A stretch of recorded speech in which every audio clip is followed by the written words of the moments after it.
ಕೆಟ್ಟದ್ದು ಮಾಡ್ತಾ ಇದ್ದ. ನಾವು ಯಾವುದೋ ರೀತಿಯಲ್ಲಿ ಒಳ್ಳೆಯದು ಮಾಡಲಿಕ್ಕೆ ಅಂತ ಹೋದ. ಆ ಒಳ್ಳೆಯದು ಮಾಡಲಿಕ್ಕೆ ಹೋದಾಗ ಕೆಟ್ಟದ್ದು ಆಯಿತು.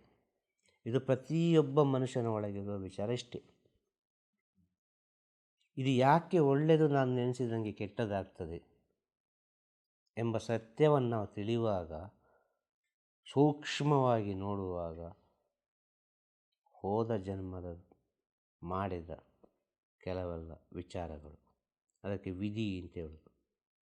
ಆಗ ಹೋದ ಜನ್ಮದ ಕರ್ಮವನ್ನು ಅನುಭವಿಸಿಕೊಂಡು ಮುಂದಿನ ಜನ್ಮದ ಸಿದ್ಧತೆಯನ್ನು ಮನುಷ್ಯ ಮಾಡ್ತಾ ಇದ್ದಾನೆ. ಇಲ್ಲಿ ಅವನು ನೆನೆಸಿದ ಒಳ್ಳೆಯದು ಮಾಡಬೇಕು, 10 ಜನರಿಗೆ ಉಪಕಾರ ಮಾಡಬೇಕು, ನನ್ನ ಮನೆಯನ್ನು ಚೆನ್ನಾಗಿ ನೋಡಬೇಕು, ನಾನು ಇದೇ ರೀತಿ ಬದುಕಬೇಕು ಎಂಬ ಆ ವಿಚಾರಗಳೆಲ್ಲ ಉಂಟಲ್ಲ, ಅದೆಲ್ಲ ವ್ಯರ್ಥ ಆಗೋದಿಲ್ಲ ಅಂತ ಹೇಳೋದು. ಆ ನಿಮ್ಮ ಒಳ್ಳೆತನ ವ್ಯರ್ಥ ಆಗೋದೇ ಇಲ್ಲ. ಆ ನಿಮ್ಮ ಒಳ್ಳೆತನ ನಿಮ್ಮ ಮುಂದಿನ ಜನ್ಮದ ಅಡ್ವಾನ್ಸ್.